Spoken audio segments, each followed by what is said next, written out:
हरियाणा एक, हरियाणवी एक, इसी सोच को लेकर सत्ता में आई हरियाणा की बीजेपी सरकार को 8 साल हो चुके हैं। सरकार के 8 साल का सफर कैसे कटा ये तो खुद सरकार में शामिल नेता ही जानते होंगे। सोचने को तो लगेगा कि जैसे कल ही की बात है जब मनोहर लाल ने हरियाणा के मुख्यमंत्री के तौर पर शपथ लिया था। हरियाणा सरकार के इन 8 सालों में एक और बात गौर करने वाली है कि सरकार के कैबिनेट मंत्रियों के चेहरे तो बदलते रहे, लेकिन मुखिया यानी कि मुख्यमंत्री मनोहर लाल ही रहे। हाँ, 5 सालों के बाद 6वें साल में सरकार की रेलगाड़ी में एक और इंजन फिट हुआ। जेजेपी, जो कि गठबंधन के तौर पर सरकार की सहभागी है, तो वहीं सरकार के 8 साल पूरे होने पर मुख्यमंत्री मनोहर लाल ने प्रेस कॉन्फ्रेंस कर 8 उपलब्धियों को गिनवाया। क्या रही वो 8 उपलब्धियां जिन्हें मुख्यमंत्री मनोहर लाल ने गिनवाया है, आइए जानते हैं। जीरो टॉलरेंस नीति। मुख्यमंत्री मनोहर लाल हमेशा से जीरो टॉलरेंस नीति की बात करते आए हैं। बजट में भी उन्होंने इस बात का जिक्र किया था कि हरियाणा में किसी भी प्रकार के भ्रष्टाचार को बर्दाश्त नहीं किया जाएगा। बीते दिनों मुख्यमंत्री ने एक प्रेस कॉन्फ्रेंस की थी जिसमें उन्होंने 3C का जिक्र किया था। उन्होंने कहा था कि हमने 3C यानी कि करप्शन, क्राइम और कास्ट पर प्रहार किया है। उन्होंने कहा कि इन सब पर लगाम लगाने की कोशिशें जारी हैं क्योंकि ये सब मसले एक दिन में खत्म नहीं हो सकते हैं। कुछ जो चीजें ऐसी हैं जो जनता में बुराई के नाते देखी जाती हैं, उनको प्रहार किया और जनहित में जो अच्छी बातें करनी हैं उसको हमने आगे भी बढ़ाया। अगर मैं ये कहूं कि हमने प्रहार किया, 3C पर प्रहार किया, करप्शन, कास्ट और क्राइम,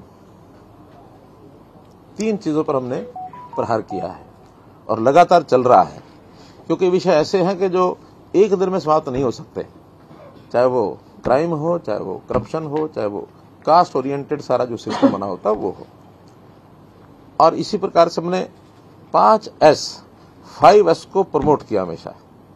शिक्षा, स्वास्थ्य, सुरक्षा, स्वावलंबन और स्वाभिमान, इन 5 चीजों को हमने लगातार प्रमोट किया है।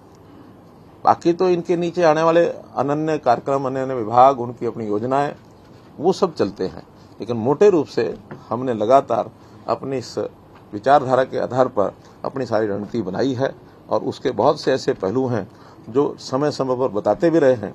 आज भी जरूर मैं थोड़ा समय आप लोगों को जरूर उसका बताऊंगा भी सही। हरियाणा की जनता के लिए सीएम विंडो। हरियाणा में ये पहली बार था जब किसी सरकार ने ऑनलाइन के जरिए जनता को अपनी शिकायतें रखने का मौका दिया, जिस पर कि आप किसी भी विभाग से जुड़ी शिकायतों को सीएम विंडो के जरिए सरकार तक सीधे पहुंचा सकते हैं। सीएम विंडो पर मिली शिकायतों को खुद सीएम मनोहर लाल ही रिव्यू करते हैं। 12 लाख तो मैं कहता हूँ सीएम विंडो में जो लोगों ने अपनी ग्रीवेंसेस दी है, 12 लाख के लगभग आई हैं पिछले 8 साल में, एवरेज 1.5 लाख हर महीना। तो उनका समाधान लगभग 90% लोगों का समाधान उससे अपने आप ही होता है। कुछ लोग हैं लंबा चलता है, कॉम्प्लिकेटेड समस्या है, वो फिर बातें आते हैं, हम उनका पॉलिसी बना के कोई और किसी प्रकार की स्कीम ला करके और हम उनको हल करते हैं। स्पोर्ट्स हब के रूप में उभरा अपना हरियाणा। हरियाणा के खिलाड़ियों ने देश ही नहीं विदेशों में भी नाम चमका दिया है। सरकार की बड़ी उपलब्धि है कि हरियाणा स्पोर्ट्स हब के रूप में उभरा है। पदक विजेता खिलाड़ियों को सर्वाधिक नगद पुरस्कार देने वाला हरियाणा देश का पहला राज्य है। सरकार ने मेडल विजेता खिलाड़ियों की नौकरी सुनिश्चित की है। मुख्यमंत्री मनोहर लाल ने जानकारी देते हुए बताया कि मेडल जीतने वाले खिलाड़ियों के लिए 550 पद वार्षिक आरक्षित किए गए हैं, जिसे आने वाले वक्त में और ज्यादा बढ़ा दिया जाएगा। हमारी स्पोर्ट्स पॉलिसी इस ढंग से हमने उसको तैयार किया है, चाहे उसमें उनको प्रोत्साहन के नाते से खेल खेलते समय उनकी ध्यान रखना हो, उनकी राशन मनी है या उनको पार्टिसिपेशन के लिए एडवांस पैसा देना हो, चाहे मेडल जीतने के बाद पैसों की जो उसकी राशि है उसकी लिमिट क्या होगी वो हमने सर्वाधिक रखी हुई है। और फिर नौकरियां, खास करके जो मेडल लेकर के आते हैं उनके लिए नौकरियां सुनिश्चित की हैं। 550 पद हमने सुनिश्चित कर दिए हैं कि ये 550 पद तो मेडल विनर्स के लिए ही रहेंगे। अभी हालांकि 200-250 ही उसमें आए हैं मेडल विनर्स में, इससे ज्यादा नहीं आए हैं। लगातार हम उसकी ऐड भी दे रहे हैं और बहुत मेडल विनर जो ऐसे हैं वो अपने खेलों को कंटिन्यू करने के लिए भी नौकरी में आ भी नहीं रहे हैं। आखिर जब आदमी सोचता भी खेलों से मैं बाहर हो जाऊं तब मैं नौकरी में जाऊंगा, तो उसी समय वो आता है। तो इसलिए लगातार हम चाहते हैं कि 550 भी हम खेलों को इतना प्रमोट करें कि ये 550 एनुअल है, ये 550 भी संख्या कम पड़ जाए, अगर कम पड़ेगी तो उसको और बढ़ाएंगे। फैमिली आईडी यानी परिवार पहचान पत्र। हरियाणा में लागू हुए परिवार पहचान पत्र को लेकर मुख्यमंत्री मनोहर लाल ने जानकारी दी। उन्होंने बताया कि प्रदेश में सभी कल्याणकारी योजनाओं, कार्यक्रमों और सेवाओं की कवरेज एक ही मंच से करने के लिए फैमिली आईडी यानी परिवार पहचान पत्र योजना की सौगात लोगों को दी गई है। सभी सरकारी योजनाओं और सेवाओं को परिवार पहचान से जोड़ा जा रहा है। वृद्धावस्था समान भत्ते को परिवार पहचान पत्र के साथ जोड़ दिया गया है। प्रदेश में किसी भी व्यक्ति की आयु 60 वर्ष की होने पर उसकी वृद्धावस्था पेंशन खुद ब खुद लग जाती है। पीले राशन कार्ड बनाने का काम भी परिवार पहचान पत्र के जरिए किया जा रहा है। शुरुआत में जिला सिरसा और कुरुक्षेत्र में ये योजना पायलट आधार पर शुरू की गई। पहचान पत्र के पूरे हरियाणा की आबादी का, परिवार के हिसाब से उनके हर सदस्य का एक डाटा कैसे हम रख सके ताकि हर किसी का कल्याण करने के लिए सरकारी योजनाएं बनाई जा सके। चाहे वो छोटे बच्चे 0 से 5 साल के हैं, चाहे 5 से 18 स्कूल गोइंग चिल्ड्रन हैं, चाहे 18 से 25 हायर एजुकेशन का लेवल है, चाहे 25 से 60 उनको एम्प्लॉयमेंट के नाते से उनकी अपनी आजीविका परिवार चलाने के नाते से है, और चाहे 60 साल के बाद आयु के लोग हैं जिनको अपनी एक सोशल सिक्योरिटी चाहिए, वो भी हमने अलग से उसके ऊपर ध्यान दिया है। गरीब परिवारों की न्यूनतम आय 1 लाख का लक्ष्य। मुख्यमंत्री मनोहर लाल ने गरीब परिवारों की न्यूनतम आय को 1 लाख का लक्ष्य रखने को लेकर बड़ी जानकारी दी। उन्होंने बताया कि मुख्यमंत्री अंत्योदय परिवार उत्थान अभियान के प्रथम चरण में सबसे गरीब 2 लाख परिवारों की पहचान करके उनकी न्यूनतम वार्षिक आय 1 लाख रुपए करने का लक्ष्य रखा गया है। आर्थिक आधार पर कमजोर परिवारों को लाभ देने के लिए बीपीएल की वार्षिक आय सीमा 1,20,000 से बढ़ाकर 1,80,000 रुपए कर दी गई है। इस अभियान में सबसे पहले सबसे गरीब व्यक्ति का उत्थान करने का लक्ष्य रखा गया है। अब तक प्रदेश में अंत्योदय उत्थान मेलों के 3 चरणों में 33,000 से ज्यादा गरीब परिवारों को स्वरोजगार के लिए ऋण और निजी क्षेत्र में नौकरियां दी गई है। कम आय के लोगों को कैसे आय की वृद्धि करके उनका सुख चैन कैसे बढ़ाया जाए, तुमने टारगेट रखा कि 1 लाख से नीचे पर एनम पर फैमिली जिनकी इनकम है उनको पहले सिलेक्ट किया है, और ये लगभग 7 लाख के आसपास परिवार हरियाणा में हैं जिनकी 1 लाख रुपए से भी कम आय, अर्थात महीने की केवल 8,000, उनको कैसे 15,000 तक लेकर जाए, ये योजना हमारी शुरू हुई है। किसानों के हित में सरकार ने कई बड़े फैसले लिए। हरियाणा सरकार ने मेरी फसल मेरा ब्यौरा वेब पोर्टल के जरिए किसानों के लिए ऑनलाइन सेवाएं देने का काम किया। इस पर किसान अपने द्वारा बोई गई फसल और खेत का ब्यौरा घर बैठे भर सकते हैं। ऐसा करने से किसानों को अपनी फसल को बेचने या इसके खराब होने पर मुआवजा लेने के लिए सरकारी दफ्तरों और कर्मचारियों के चक्कर नहीं काटने पड़ेंगे, और आगामी फसलों के लिए खाद, बीज, ऋण और कृषि उपकरणों के लिए मिलने वाली आर्थिक सहायता भी घर बैठे मिल सकेगी। आंकड़ों की अगर बात करें तो मेरी फसल मेरा ब्यौरा पोर्टल पर रबी और खरीफ सीजन में लगभग 9 लाख किसान पंजीकरण करवाते हैं। भी हमारा मेरी फसल मेरा ब्यौरा किसानों के लिए एक ऐसा सिस्टम बनाया कि हर किसान को यानी उसका फसल कहाँ क्या बोया है उसको समय पर उसकी प्रोक्योरमेंट के नाते उसको सुविधा मिल जाए, ठीक से पेमेंट उसकी खाते में पहुंच जाए, और कभी कोई खराबा हो जाए तो उस फसल का उसको कंपनसेशन मिल जाए। तो एक ऑनलाइन सिस्टम हर किसान को ही पता लग जाता है, सरकार को भी पता लग जाता है, मंडियों को भी पता लग जाता है कि हमने व्यवस्थाएं क्या करनी है। तो मेरी फसल मेरा ब्यौरा एक ऐसा सिस्टम बनाया है कि हर किसी को, अभी तो जो प्रोक्योरमेंट की फसलें हैं वही डालते हैं, हम योजना ये बना रहे हैं, बल्कि कहा भी है डिपार्टमेंट को कि हम लोग आगे चल के हर एकड़ का डाटा ये हमारे पास होना चाहिए। इवन अगर जमीन खाली भी रह गई है उसका डाटा भी मंगाओ। हमारा गांव जगमग गांव योजना से रोशन हुआ हरियाणा।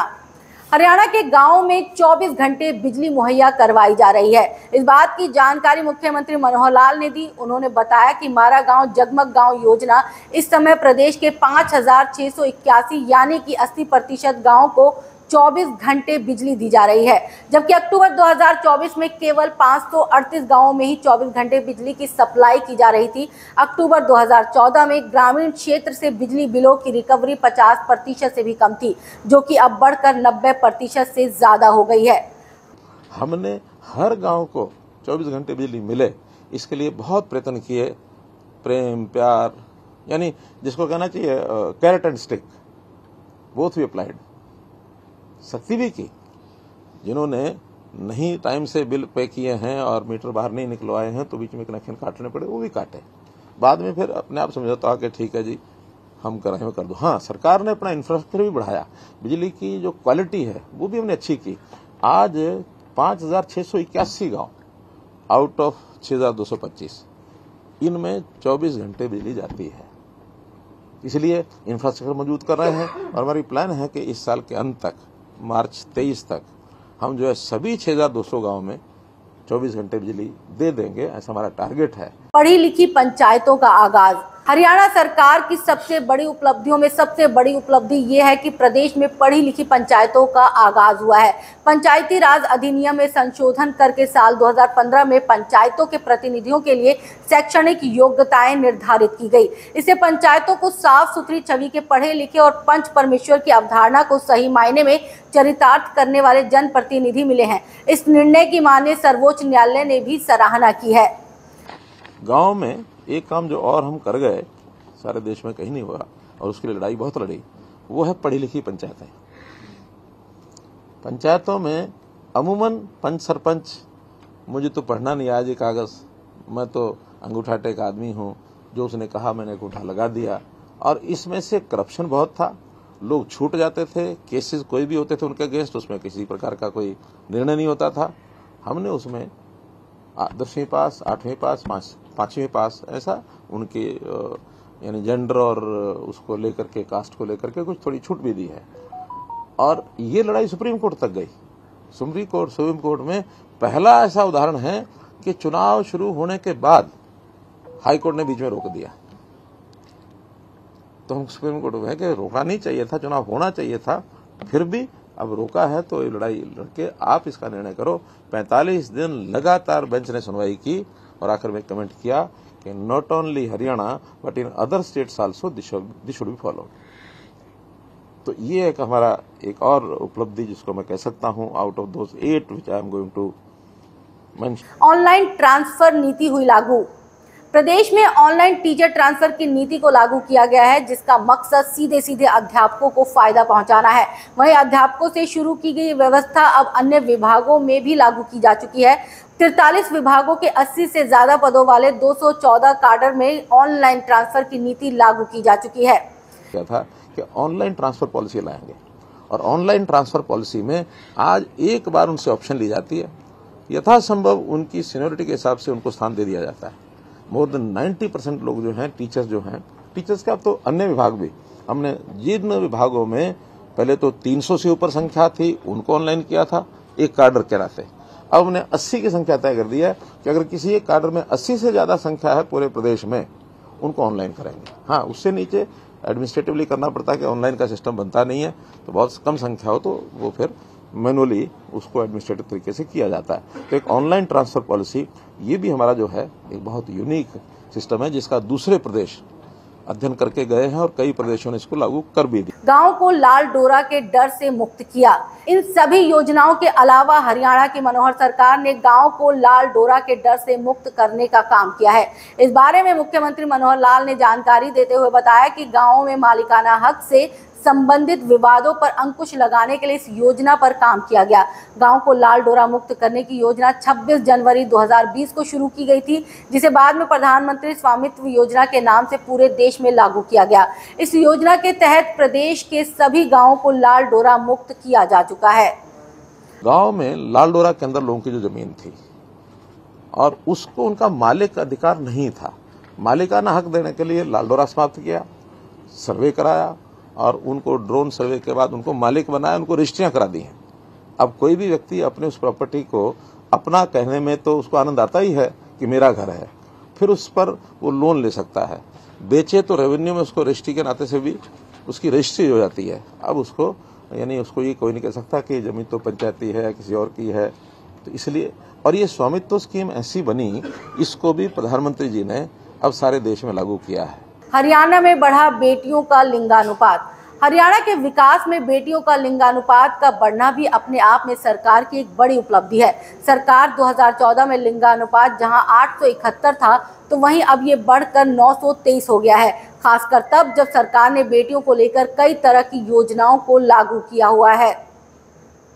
ये तो वो योजनाएं हैं जो कि लोगों के सामने हैं। हरियाणा की मनोहर सरकार फिलहाल और भी कई ऐसी योजनाओं पर काम कर रही है जिससे कि जनता को सीधे सीधे लाभ मिल सके। इसके लिए मनोहर सरकार ने ब्लूप्रिंट भी बना लिया है और इस पर काम अभी जारी है।